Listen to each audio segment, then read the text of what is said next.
It's Alan Cox Show night on the Cleveland Funny Bus. So Bill and I are alternating weeks as your host. Your tour guides are local comedians who are very funny. I think Kristen Hoffman is the comic tonight. Kristen is. Yep. She texted me. She's like, guess you're going to be upstaging me tonight from what I hear. And I'm like, that's right. From what she hears? Yeah. What does that mean? She just heard that I was on the bus today. Did you email her and go, all right, now here's what I'm going to be saying, and here's what I'm going to say? She just knows how it be. You give her the rundown? She just knows, you know. Do you get front and center on the funny bus? I just sit in that front seat. Yeah. Yeah. Yeah. Kind of dip in whenever you're called upon. Mm-hmm. Yeah. A little banter. Yep. I've known Kristen for a while, so we have a rapport. We know each other's timing and stuff. There are a couple tickets remaining for tonight. Just go to funnybus.net. You'll see the Cleveland banner. Click on that, and then the Alan Cox Show logo. A couple left for tonight. There are about 8 or 9 left for next week. I'll be your host for that. And I think tomorrow morning the tickets will go on sale for the May 29th bus with Bill. But it's a lot of fun. So if you haven't joined us before, you should. It's BYOB. We start from Collision Bend. I think your ticket for the Funny Bus gets you a couple of tickets to start off there. Get yourself. I always start off with like an IPA at the bar, Bill. Okay. Before we get on the bus, and then, you kind of got to pace yourself because it's a good time. It is. So that's tonight. So funnybus.net if you want to look into tickets for any of the upcoming weeks. They do them other days of the week, obviously, but we are with you on Wednesdays. Guardians had another good night against the Rangers there in Dallas. 7-4 was the win last night. They will finish that series tonight, obviously hoping for the sweep. That pitch tonight on MMS is at 8:05. So 7:35 is when the pregame will start, and then the Guardians come home for the weekend to play that series against the Twins. You'll hear the Cavs on WTAM 1100. They are in Boston tonight for Game 5. This is as I understand it, from Brian Regan, a must-win game. For the Cavs, not for the Celtics. Well, yeah, for the Cavs. I mean, that's the team we're rooting for. Right. I don't care about the Celtics. Well, I'm just saying, like, for the bid. Friends of mine from other places around the country have been texting me, hey, is it true that LeBron's coming back to the Cavs? I'm like, he was at the game, and that's all people needed to start speculating and formulating all kinds of prognostications. Is that all it takes? Yes. Hasn't he been here? I mean, he is back here occasionally for things. Not for game. Last time he came to a game when he wasn't on Cleveland was when he was on Miami. He came for a night that was honoring Z's jersey got hung. And then a few months later, he was back on the Cavs. So. Oh, is that the timeline? That's how. But isn't that coincidental? It's pretty. That's people took that as a cause and effect. Yep. Huh? Why wouldn't you? Because it's not like Zydrunas Ilgauskas was still on the Cavs. Right. So LeBron could have come back to support his friend and teammate, former teammate, and then that's it. Right. But then he was like coincidentally ended up back on the Cavs. Back on the Cavs. And then but we don't know if it's coincidentally because LeBron might have known exactly what he's doing. Yeah. Well, I assume that he does. And that's why people are like, oh, LeBron's very calculated. He might be planning something where he knows the Cavs will draft Bronny and they'll end up in Cleveland together. He gets to finish career where he started. His son gets to start his career and probably also finish it that same year because Bronny's not that good. But is that true? Yeah, he's not. All I saw was he did great in the combine. He's put on some muscle, but he had a very mediocre college, like only 1 year. He was like averaged like 6 points a game or something. Oh, okay. And he had a friggin' heart attack, didn't he? Right. And he's what, 18, 19 years old? Right. But his kids aren't from here. His kids grew up in L.A., yeah? I mean, Bronny was here till he only moved to L.A. First, I mean, they moved to Miami, then they moved to L.A. Oh, yeah, I guess he's, okay. He's 18 years old, so the first 6-8 years of his life, he was in Cleveland. Yeah, okay. I keep thinking I guess that. Does he have little kids still? No? No, not really. Okay. I mean, his daughter's his youngest, and I think she's 11 or 12. He started having kids real young. Well, it feels so good, you just want to leave it in. Well, when you're already a 100 millionaire by the time you're 20. Yeah. You're like, we could start a family now. I think I can handle. I bet we can afford some kids. Yeah. And then we'll see if we can grow them into NBA stars. Yeah, exactly. Because he knew he wanted to play alongside a son someday, and he had a son right off the rip. He goes, hey, maybe this will happen. Hey, no pressure. Mm-hmm. Just get good enough to be in the NBA. Right. I did it. Why don't you do it? Why aren't you doing it? Yeah. You think he calls him an idiot? Mm-hmm. Yeah. Yeah, idiot. You dumb kid. But he's got a daughter too, yeah? Yeah. Oh, and his other kids, maybe they don't want to be in the spotlight, but obviously Bryce is pretty, because people think Bryce is going to be a better player than Bronny. So he's in the spotlight because of his basketball career. Well, my point is he's got a daughter. What does she want to do? Everybody's Bryce talking James. about his sons because they might follow in dad's footsteps. But what does the daughter want to do? I don't know. She hasn't been talked about as much, but she might end up in the WNBA Or the regular NBA.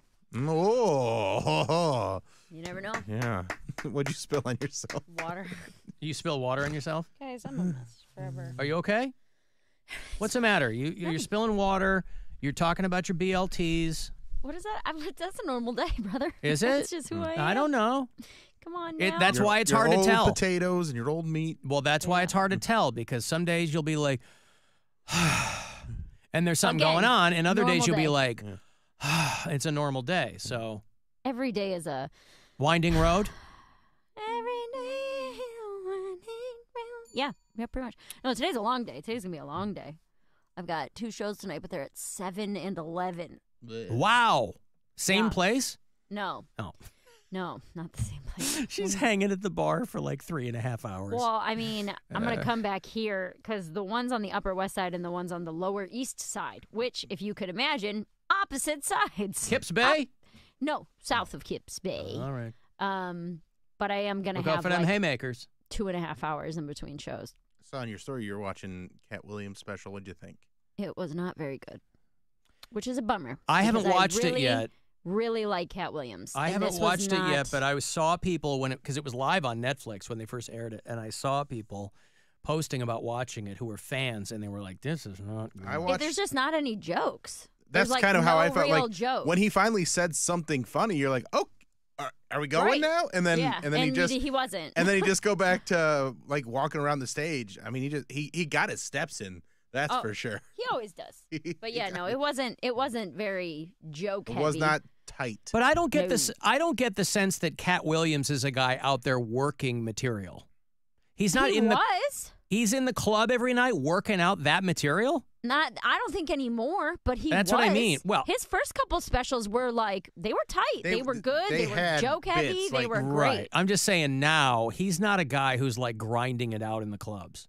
Yeah. No, I think this all came from that appearance on Shannon Sharp's show, and then there was so much hype around that. Netflix is like, let's just do this crazy set. The set that he had was insane. It was cool. He kept but it didn't showing pictures and videos, and I don't know, it was weird.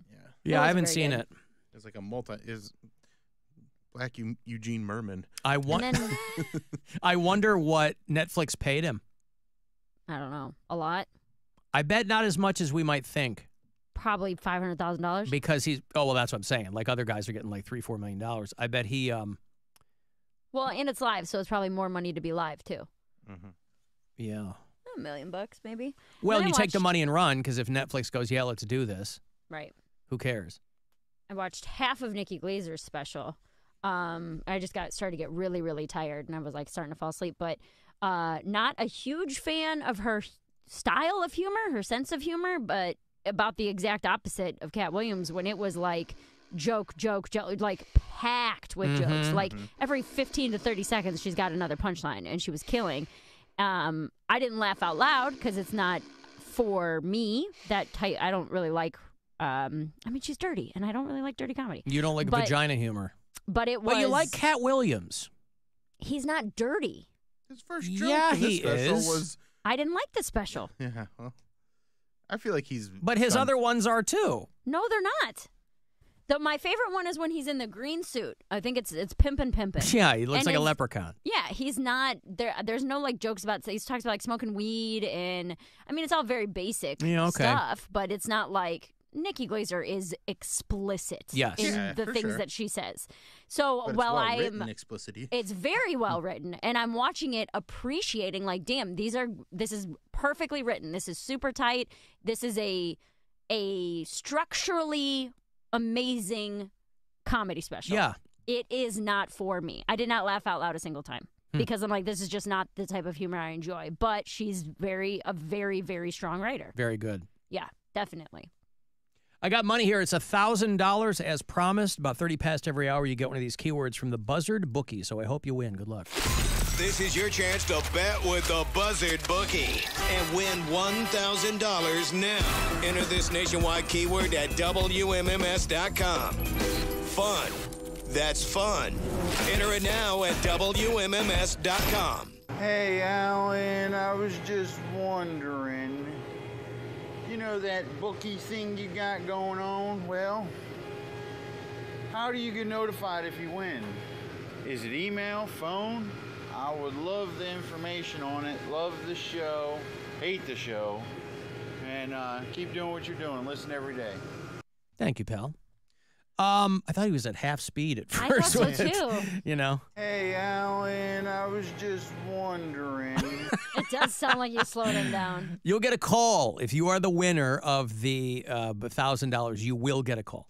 So if you get a call right after I play that thing, just keep your ears peeled for that. I was watching, because I didn't get to finish the whole thing, I was watching another episode of the John Mulaney Everybody's in L.A., and I couldn't help but think, this might be a version of John Mulaney that Mary would like. Yeah?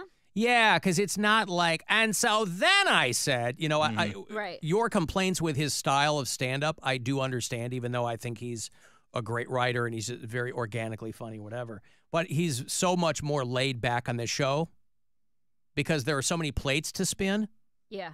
That I'll have to watch it. I mean, yeah, maybe just to, you know, obviously no skin off your nose if you're not digging John Mulaney. But I was watching it and I was like, this might be something Mary's into. I mean, I really liked his last He's special. No Katt Williams, of course. But, obviously. No, I really liked his last special, the one about him going to rehab and everything like that, because I felt like it was the first time he was being a real person and not a friggin' ventriloquist doll up on stage. You know what I mean? Like there was emotion behind it. It was a real raw story, and I loved his last special.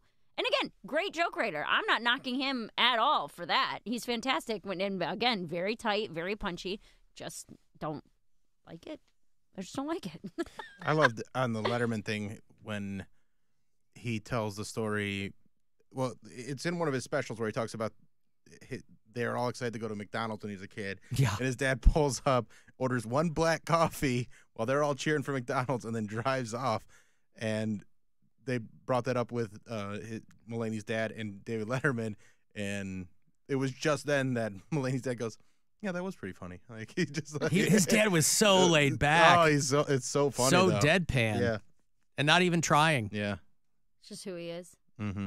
LeBron was here for Mother's Day. Well, that makes sense. I mean, again, that doesn't necessarily portend any future with the Cavaliers. Not that anybody would complain if that was the case, but.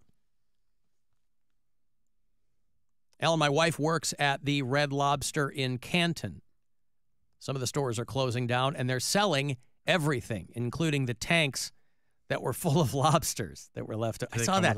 There's the ones that are closing down. They're selling the furniture. Mm-hmm. Hey, anybody need booths? Yeah, seats that are covered in fabric from the 1970s. Does anybody need a replica ship wheel?